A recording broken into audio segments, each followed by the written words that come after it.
This night is going very well planned.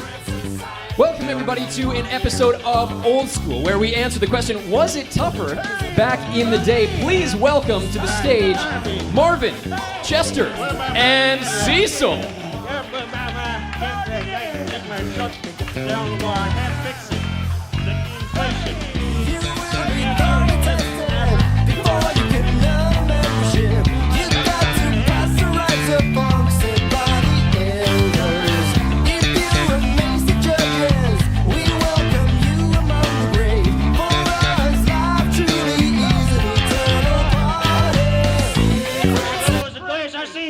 Move faster. Come on, you can't rush greatness. Come on. We ain't got all year left. Yeah. Before I'm gone. I got you. Don't bend the back. Don't. You already doubled the length of this skin. Okay. Well, welcome to Old School. When we talk about whether it was tougher back in the day. Back in my day, we introduced ourselves. We didn't need some fancy-pantsy feller with a microphone. Yeah, back in my day, we didn't have no fancy-pantsy names like what's a Karsten? Where is that? What? That was Karsten back in my day. Where'd the T come from? What's the point of that? What in the world is a Mitch? It sounds like something you do before tool you my use the shed. bathroom. Back in my day, we didn't have no Mitch. We had Mitch. That's right. Real man's name. Mitch. And look at you, young man. Tie. That's a verb, not a name. I got more of those in my closet. Oh, man, back in my day, we had real magazines. That's right. None of this fancy computer mumbo-jumbo. I mean, look, a real man, one with the shark. That was in the 60s in Cuba. I remember that. Now, that's a real magazine. That's right.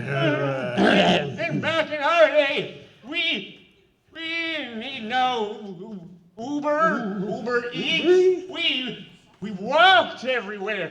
We walked 20 miles up to school. We walked 40 miles back uphill. And we walked through blizzards and we walked through nuclear winters. I liked it. I enjoyed it so much. In my day, we couldn't call Mommy to pick us up.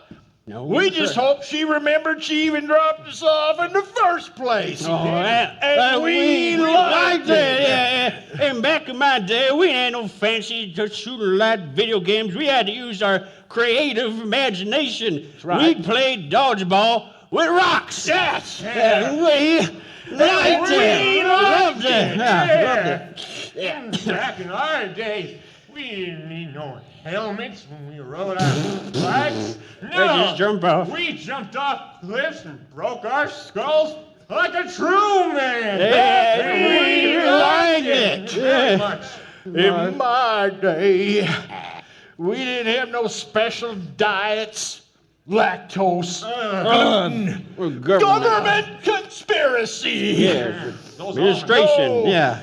We ate a bowl of nails for breakfast without any milk. And we liked it. I loved it. And in my day, we didn't have snow back then. We have snow angels. We just climbed up to the loft and made asbestos angels. Much easier to clean up and a lot warmer. We liked it. Back in our day, we have no power school to check our grades. No. I failed about 50 classes. Why? Third grade were the best 5 years of my life. Mine too. And we liked it. And in my day, when we went to the dentist, they would pull our teeth without Novocaine. And we didn't. I actually kind of hated that. All right, part. well, gentlemen, like thank you for that. I think we're out of time. That actually hurts a lot. We're out of time. Get out of here. We'll hopefully see you on the next episode of Old School. So give it up for Cecil, Marvin, and Chester. Come on, I'll take y'all on. I don't need any of you. I'm gonna cryo freeze my brain. I'm gonna live to 3,000.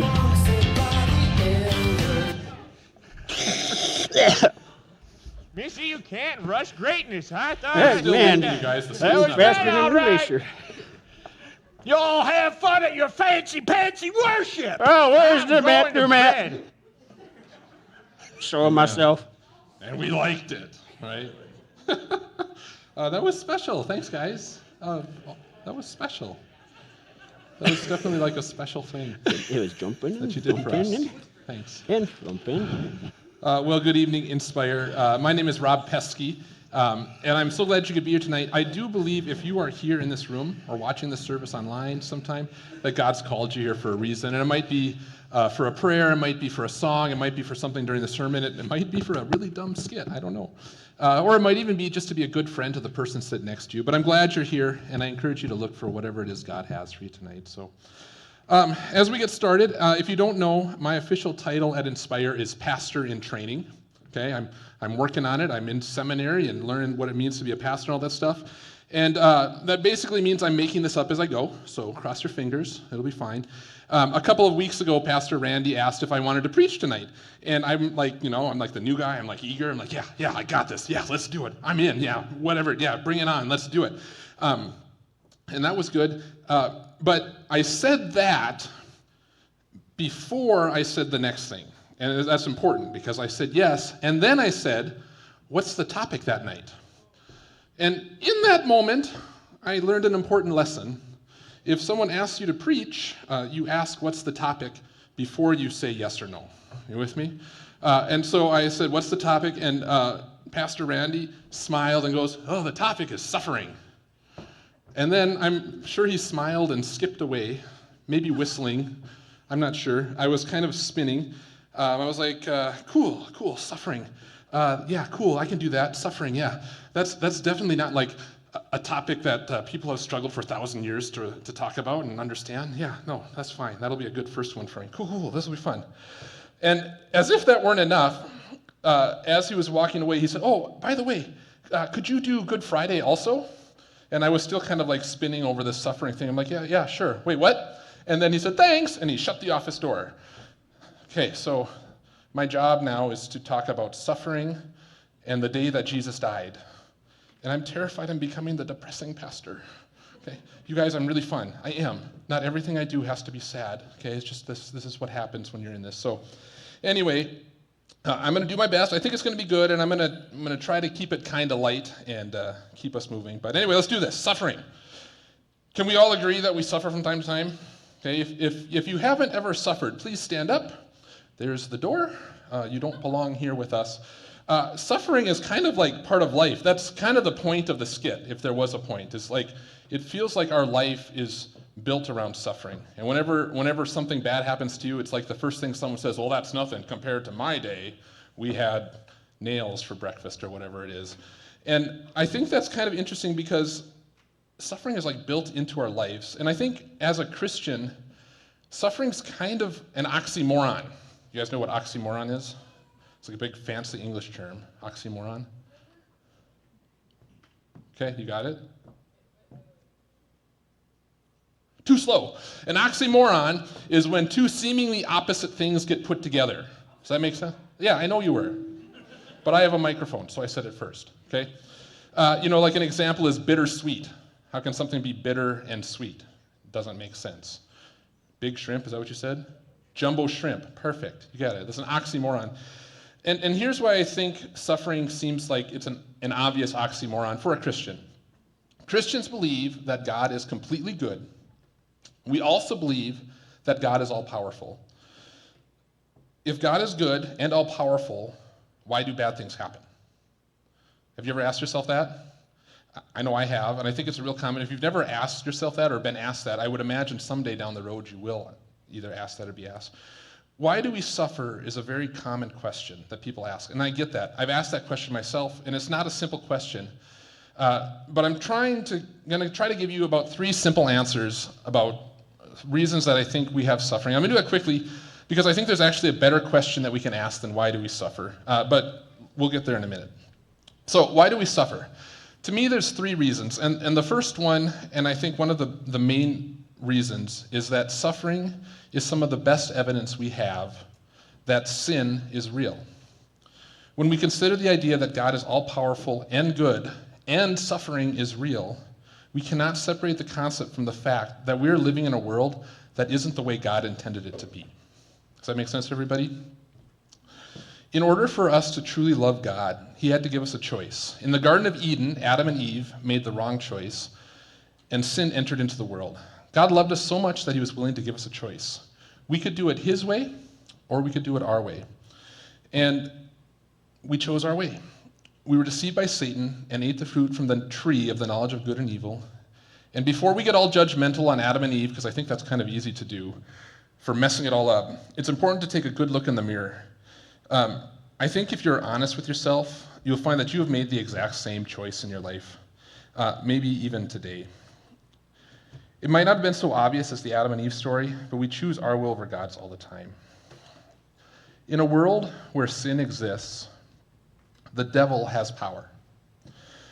I think about that old stereotypical cartoon thing where like there's a devil on one shoulder and there's the angel on the other shoulder and someone's trying to make a decision. And I think it's fascinating because in these cartoons, it's like the devil is always offering you something you want, something you might even say is good. And the angel on your shoulder is almost always offering something you don't want or something that doesn't seem good.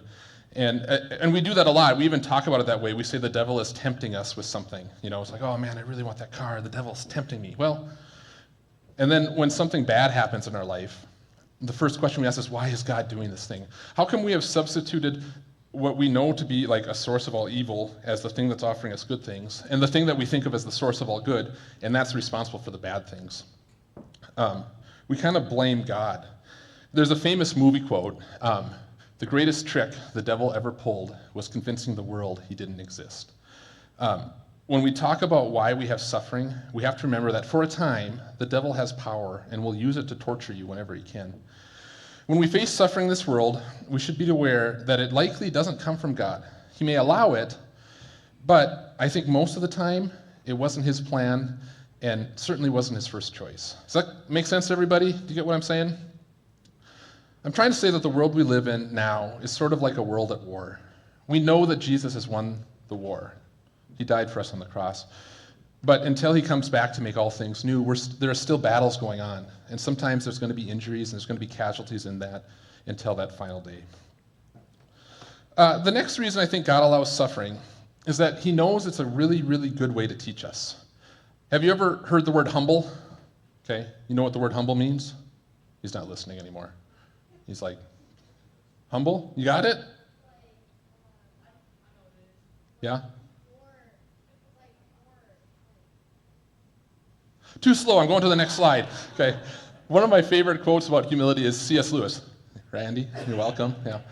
Humility is not thinking less of yourself, but thinking of yourself less. It's this idea that, you think of yourself rightly. I heard this quote somewhere, and I don't know where I heard it. Humility is thinking of yourself rightly. I put someone smarter than me said it. I don't know where it came from, but I remember hearing that somewhere. It isn't, I think sometimes when we talk about humility, people think it's like putting yourself down a little bit. And that's not completely accurate. It's not necessarily thinking poorly of yourself, although sometimes it is. It's knowing what you are capable of and where you belong. For instance, I'm a good drummer. Not the greatest drummer who's ever lived, but I'm good. A long time ago, when I was in high school, I was first chair in All-State my junior year. Yes. Thank you, Randy. Thank you. Yeah. Then my senior year, you guys, I made the first ever All-State jazz band. Pretty good. Yeah, thank you. Yeah. And then I went to college to study music. And I had this brilliant teacher. His name is Scott Prebis. You can hear him on the radio. And Scott Prebis was a master at using suffering to teach me things. Okay? And I say that with all the love in the world because at the time it was kind of miserable. But in the long run, it was really good for me. And it wasn't always pleasant, but he did that. I don't think that God causes all the suffering in our lives, but he certainly isn't going to waste it. Sometimes when we suffer, God allows it because it will teach us to be the people he made us to be. He will use suffering to humble us and guide us. If you need proof of this, look at Joseph and his amazing Technicolor Dreamcoat from the Bible. You guys remember that story? Joseph, as a young boy, has dreams of being great and having dreams of his brothers and even his father bowing down to him. Seems like a good deal. And then he gets sold into slavery. And then he works his way to the top of like the slavery food chain, and then he goes to jail for a crime he didn't commit. And then he works his way all the way to the top of the prison system, where he's like running the prison even though he's a prisoner. And the people that he helped along the way completely forgot about him. And he spends decades in this before finally Pharaoh needs him and calls him up and he becomes second in command. And so I think it's a great example of how God uses suffering to teach you and prepare you to be the person that you're supposed to be.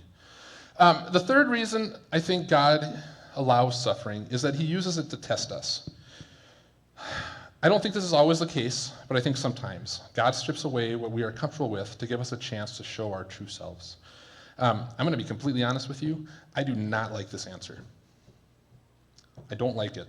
I like standing up here and talking about a God who loves you and cares for you and died for us and wants us to be in heaven. Standing up here and telling you that the same God who loves you enough to die for you will also put you through the ringer is a lot harder for me to talk about. I don't like it, but I can't just clip the parts of God I don't like, because that puts me in his place and I don't belong there. If you doubt that God tests us, I would encourage you to read a book in the Bible. It's called Job. It looks like Job. It's not Job, it's Job. It's basically a story of how God lets Satan test a perfectly good man by ruining his life. It's a hard book to read, and I think it's an even harder book to understand. But if you don't believe me, believe what it says in the Bible. God will test us in this life. And often those tests involve some suffering. So, there. Rob Pesky's 3 reasons for suffering. Suffering is all sin in the world. Suffering is used to teach us. Suffering can be a test. Boom. Nailed it. Thank you. Oh, this is great. I'm getting a lot of positive reinforcement from you guys. I appreciate that. That's nice. Here's the problem. Nobody cares. Especially if you are suffering, everything I just said is a waste of time. Kids, if you go to school tomorrow and you've got a friend who comes up to you and says, oh, this thing is bad and I've been suffering in some way or another, and you smile and you say something like, well, I guess God's trying to test you or teach you something. I'm guessing this friend may test or teach you something with their fist in your face. You know what I'm saying? It's not like it's bad to know why we suffer, but if you're suffering, why doesn't really help us. You just don't care, especially if you are suffering. I think a better question to ask is, how do we suffer? How do you get through it? How do you deal with suffering? We know suffering is coming our way. If you are alive, suffering is going to be part of your life. When it's real suffering, like when your child is sick, like really, really sick, or like when maybe your parents won't stop fighting, or when there's a car accident and a friend who is full of life and joy and goodness is just gone in a second. When suffering is real, how do we manage? How do we get through that? This I think I can help you with. Anyone ever heard of the blues? The blues, okay. It's a type of music. Bubba, I know the blues. You ever heard of the blues? Got them bad. You got the blues? Bad. Could you give us a little bit of this so we're all on the same page here? We know what the blues is. 1, 2, 1, 2, 3.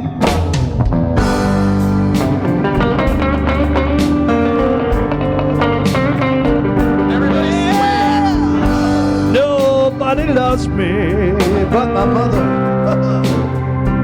She might be jiving me too. Oh, it's the blues. There you go. Right. Got it. This is about your mama. Nobody loves me but your mama. Yeah. Oh, but she might be jiving me too. She might be chiming too. Yeah. Well, now, why you see me acting so funny, baby? When you do the things you do.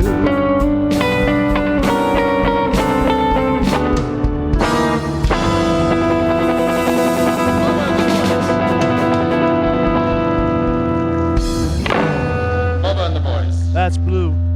Blues. Nobody loves me but my mama. And she might be jiving too. It's the blues. The blues is a whole genre of music that exists because life stinks. And why would people listen to this? It's one of the most popular forms of music in the world. Taylor Swift has made $1 billion singing the blues, right? There's songs about suffering. Sounds like fun. There's a famous jazz musician named Wynton Marsalis, okay, if you're a jazz nerd. And he has this quote that I think is just great. He says, "The blues says things are bad, but I'm going to be okay."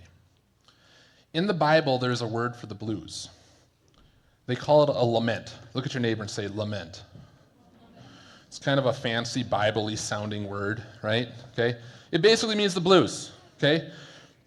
Laments are pretty common in the Bible. In fact, there's a whole book called Lamentations. Another book in the Bible that people are a little bit more familiar with are the Psalms. You guys heard of the Psalms, right? When I think of the Psalms, I generally think of songs of praise. But if you actually check out the book, there's a lot of laments. In fact, there are 150 Psalms. 53 of them are psalms of lament, or sometimes they call them psalms of protest. It's over a third of the largest book of the Bible are these laments. Let's listen to someone smarter than me talk about this. This video we're going to watch, this is a guy named Dr. John Goldengay, and he's an Old Testament scholar explaining what a psalm of protest or a psalm of lament is all about. Listen carefully.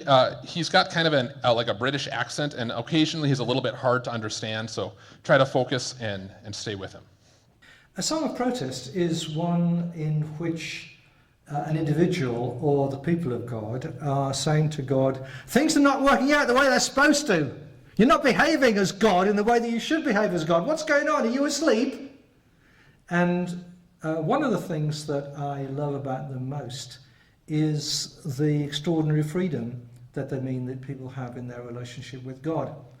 There's a kind of paradox about it because Christians often talk about God being their Father and talk as if we get a whole new freedom in Christ in relating to a Father.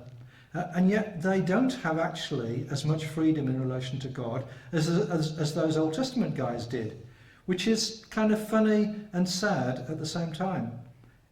It is the case that the Old Testament doesn't talk to God as Father in the way that the New Testament does, but they actually relate to God as Father with much more freedom than we tend to have in relation to God, or for that matter, in relation to our earthly fathers. I'd like it to be the case, I think it is the case, that my kids could say what they liked to me, and I love the fact that in the Psalms you can say what you like to God and not get in trouble for it. As an example of a psalm of protest, the one that Jesus actually quotes on the cross is not bad. My God, why have you forsaken me? Why have you abandoned me? Why have you left me? Or Psalm 44, which is one that near the end says, are you asleep? What's going on? Or Psalm 88. I like the fact that they are 22 and 44 and 88. I don't know what to make of that, but it's kind of interesting. Psalm 88, which has got nothing positive to say in the entire psalm. It's just, things are terrible. It's terrific to be able to talk to God that way. When we run into suffering, God wants us to cry out to him. God craves our honesty. And let's be honest, he knows the truth. If we pretend everything is good, he knows we're lying. Check out Psalm 139 if you have time or if you have a Bible here. I don't have time to go through the whole thing, but here's the highlight reel. I'm guessing some of this will be familiar. Go ahead and read this with me. Where can I go from your spirit? Where can I flee from your presence? If I go up to the heavens, you are there. If I make my bed in the depths, you are there. And then a little bit later it says this. Where can I go from your... Oh, I read the wrong thing. For you created my inmost being. You knit me together in my mother's womb. I praise you because I am fearfully and wonderfully made. Your works are wonderful. I know that full well. Isn't that nice? Oh, you know me so well. Oh, your works are wonderful. And then you get to verse 19, same psalm. Read this with me. If only you, God, would slay the wicked. Away from me, you who are bloodthirsty. God, you are so great. You know everything. Now kill those bloodthirsty, evil people. Can you imagine if I got up here and prayed like that? Dear God, thank you for this day. Thank you for all these great kids and their families. Please kill all the evildoers around us. that would probably be my last day of training at Inspire Family Fellowship. I think I'd be back on the job market pretty quickly. But that's what the Bible says. That's in the Bible. I didn't make that up. It's not my fault, okay? You guys, the guy writing the Psalms wasn't going to pretend with God.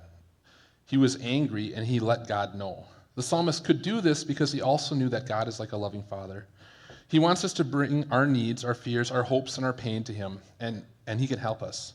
In Matthew 7, 9 through 11, it says this. It says, "Which of you, if your son asks for bread, will give him a stone? Or if he asks for a fish, will give him a snake?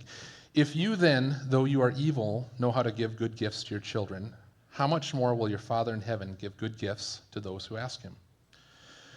There's plenty of evidence in the Bible that tells us that God is good with our laments. If that wasn't enough for you, though, let me give you one more proof that this is okay.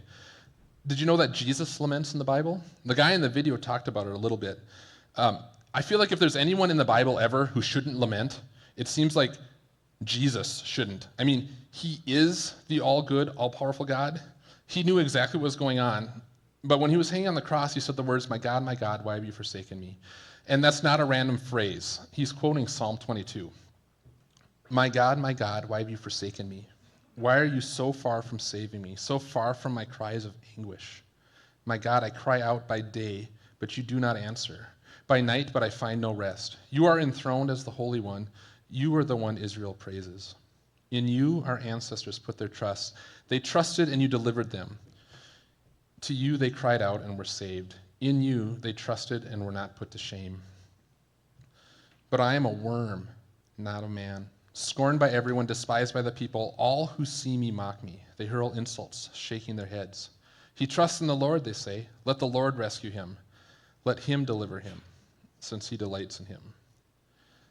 Lamenting is how God lets us be honest with him. So let's take a look at what it makes to make something a lament. Most laments have 5 parts. Okay, I'm sorry if this feels a little bit like school, but we want to do this right. And we're going to use Psalm 4 as sort of like an example along the way. Okay? So all laments kind of have these 5 things in them. The first thing is it starts by identifying the Lord as the person that you're trying to talk to. In verse 1 of Psalm 4, it says, "Answer me when I call to you, my righteous God. Give me relief from my distress. Have mercy on me and hear my prayer." Who is he talking to? God, right? Hello? Are we still awake? Everybody blink like 3 times. Reboot your brain, okay? I know I'm talking a lot. We're getting there, okay? The psalm is addressed to God. Next, a psalm identifies a problem and asks for help. In verse 2, it says, "How long will you people turn my glory into shame? How long will you love delusions and seek false gods?" In the psalm, the problem is the people around him are not being faithful, and it bugs him. Next, the lament will talk about how the author trusts in the Lord.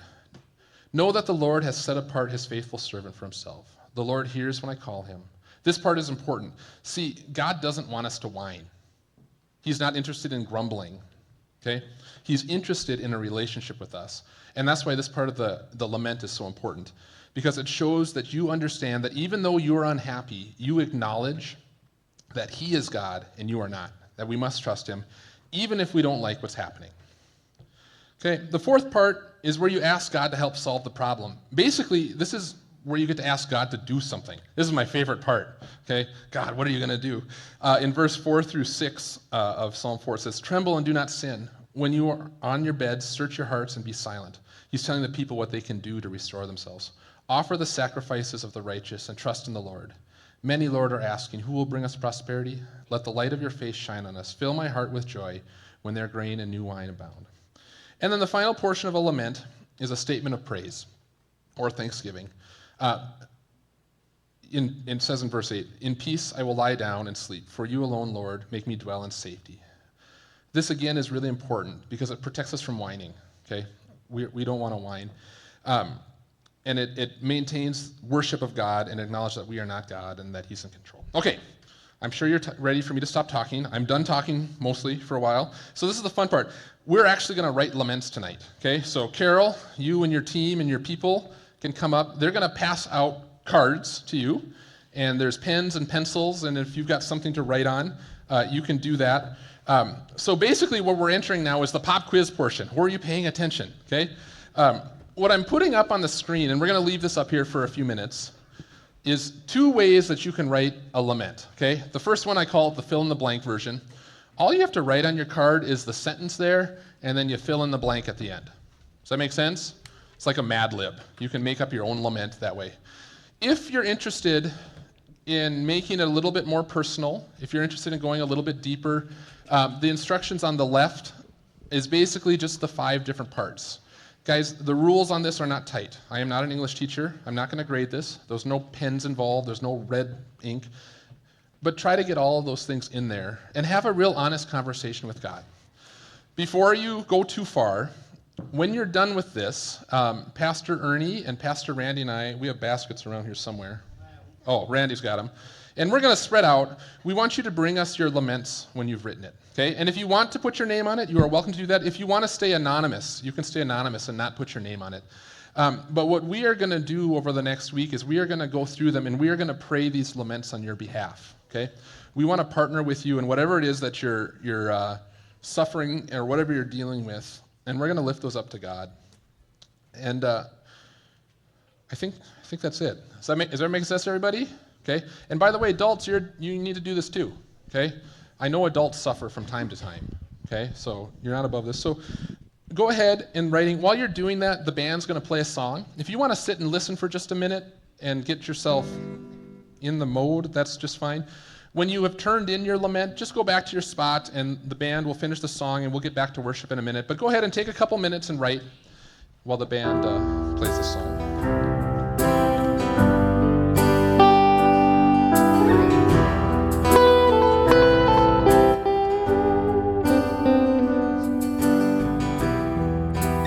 This is so heavy, and it's bringing me to my knees, and I'm crying out, Lord, I need you now to come and see about me. Why is this life so hard? Seem so far, but if this cup won't pass, help me to stay steadfast, let your will be done. You get the glory. You get the glory from this. You get the glory from this.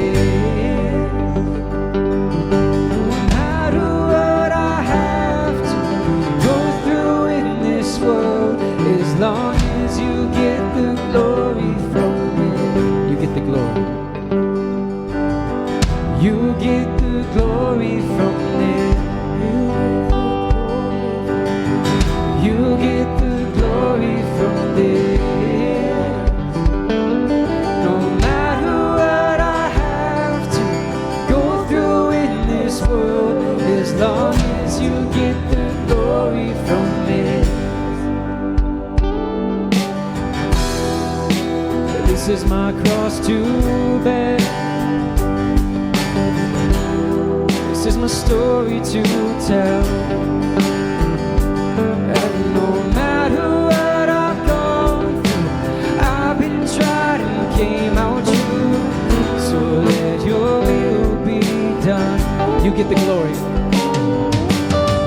You get the glory from this.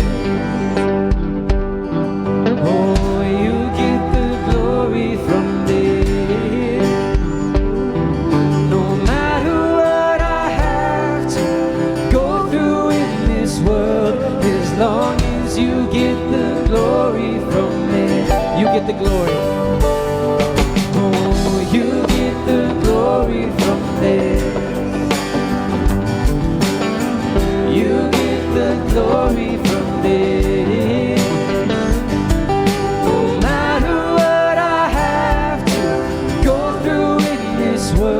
As long as you get the glory from it. Oh, tribulation, persecution, my affliction, you get get the glory from it. In my weakness, in my brokenness, in the crushing, you get the glory from this. On the mountaintop, in the valley low, you are in control. You get the glory from this. On my good days, on my bad days, I will say, you get the glory from this. You get the glory from this. No matter what I have to go through in this world, as long as you get the glory from it.